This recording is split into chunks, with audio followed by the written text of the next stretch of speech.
Ya, saya ajarkan 2 atau 3 bacaan saja hari ini.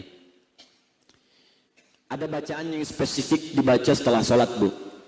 Kalau bisa Ibu jangan tinggalkan bacaan ini. Dalilnya itu yang saya tuliskan, Quran surah 4 ayat 103. فَإِذَا قَضَيْتُمُ الصَّلَاةَ فَاذْكُرُوا اللَّهَ. Jika Anda telah selesai menuntaskan sholat, segera zikir kepada Allah. Saking pentingnya zikir ini, kalaupun ibu buru-buru atau ikhwan yang di luar laki-laki buru-buru baru sholat subuh langsung harus kerja, bukan berarti buru-buru Anda bisa meninggalkan zikir ini.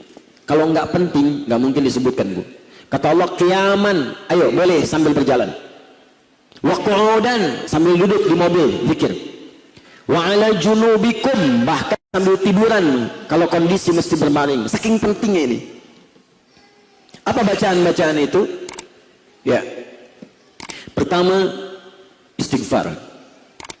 Biasakan, Bu. Biasakan sampai istighfar ini jadi kebiasaan.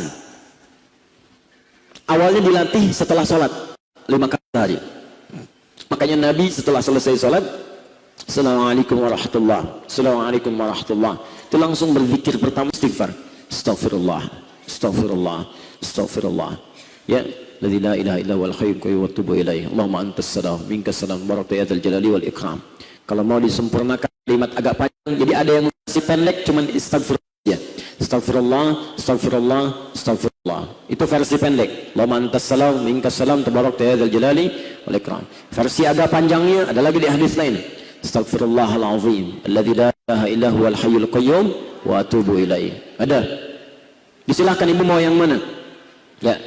Kalau mau pertengahan, astaghfirullahalazim, astaghfirullahalazim, astaghfirullahalazim. Jelas? Satu istighfar. Saya berikan Ibu 2 waktu yang penting untuk istighfar. Satu, dua-duanya ada di Quran. Dua-duanya ada di Quran.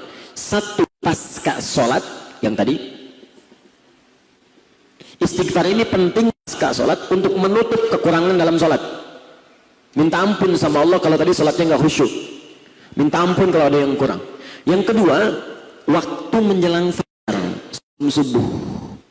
Disebut sahar namanya. Jamannya ashar.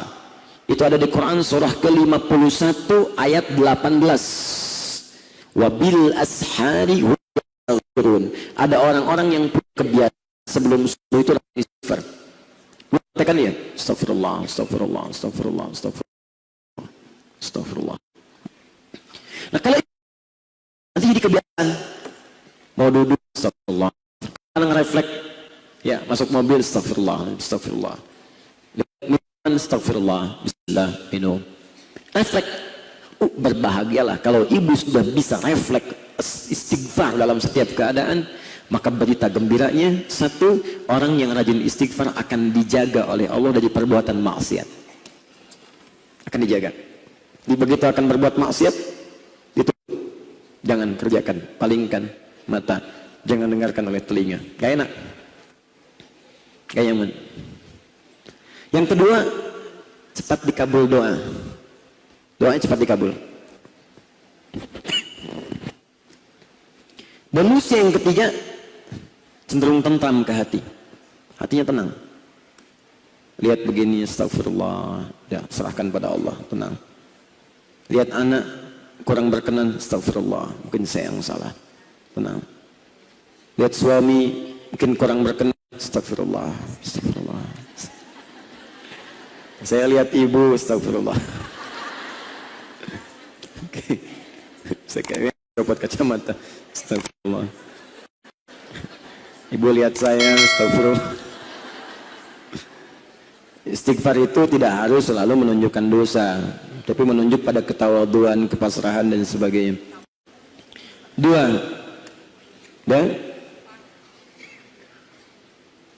bacaan standar zikir utama dalam salat.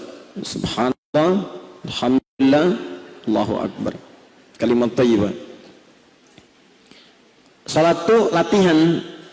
Ba'da salat itu latihan. Nanti kalau sudah terbiasa akan ditempatkan sesuai tempatnya. Subhanallah.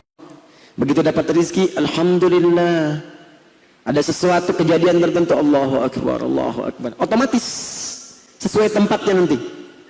Kalau sudah begitu akan dijaga oleh Allah. Ketika dapat harta digunakan pada yang baik, ketika dapat kedudukan tidak zalim dengan itu, ketika ada penyimpangan dijauhkan oleh Allah dengan kalimat